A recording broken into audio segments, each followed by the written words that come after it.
Ya ini makanan khas nasional, lontong.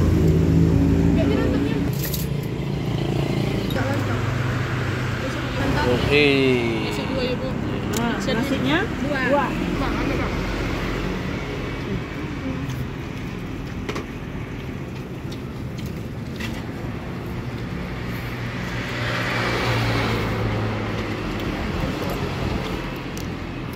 Tadi tuh aku bilang terang campur wortel.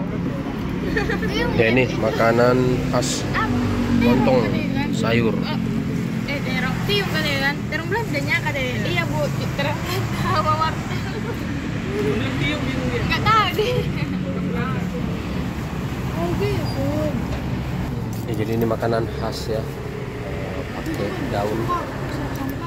Ya sederhana tapi ini dari Medan atau Serang keras. Sekup. Dia bilang bahasa Indonesia kan. Sirup sampah.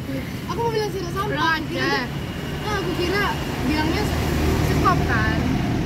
Ternyata sirup sampah. Karena menjaga Malaysia. Aceh, orang Aceh kan. Yang kontrakannya di daerah kontrakan lama banyak orang Aceh. Pakai sudah makan bang. Gede aku. Yang di salon